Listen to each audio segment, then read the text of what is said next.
Kinumpirma ng Independent Commission for Infrastructure o ICI na nakatanggap nga sila ng sulat mula kay Representative Sandro Marcos. Sa sulat, sinabi raw ni Marcos na handa nga siyang tumulong sa investigasyon sa flood control scandal. At live, mula nga sa Taguig, nasa frontline ng balitang yan si Gerard de la Peña. Gerard, ito bang sinasabi ni Congressman Sandro Marcos na handa siyang humarap sa ICI? Will this be live streamed or another executive session na naman?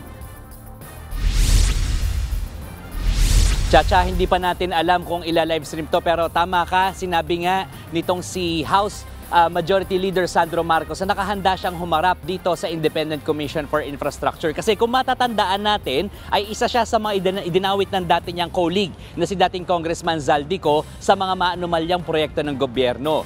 Ayon niya sa ICA kanina, ay kinumpirma nga nila na natanggap nila ang sulat ni Congressman Sandro. Base sa sulat, willing daw siya magbigay linaw sa anumang issue para makatulong sa investigasyon. Sa isa sa mga video expose ni Ko, inakusahan niya ang presidential son na nakinabang din umano sa mga budget insertion. Ayon naman sa ICI, pag-uusapan pa kung kailan ipatatawag si Marcos. Wala rin pang kasiguraduhan kung ila-livestream ang pagdinig kasama siya.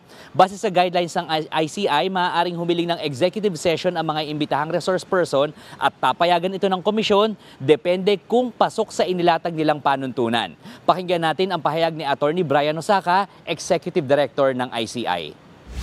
Ang komisyon naman ay bukas sa any information, especially here na merong pupunta, regardless of who that person is, will voluntarily appear and testify under oath, ay malaking bagay sa amin. We take note of his willingness on his willingness to appear voluntarily before the commission, and we will wait for the commission to eventually set the date.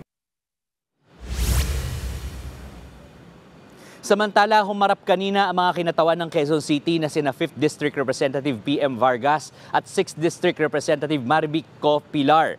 Pero executive session din ang mga ito at tumanggi na rin silang humarap sa media. Isang grupo naman ng mga pribadong individual mula sa Bacolod ang nagpunta rin ngayon dito sa ICI. May ginawa na raw silang investigasyon sa humigit kumulang 50 proyekto sa lungsod na sa tingin nila ay ghost, substandard at overpriced. Aminado naman silang wala silang technical expertise sa mga bagay na ito, kaya hinihiling nila sa ICI na magsagawa ng verification patungkol sa mga infrastructure projects sa Bacolod.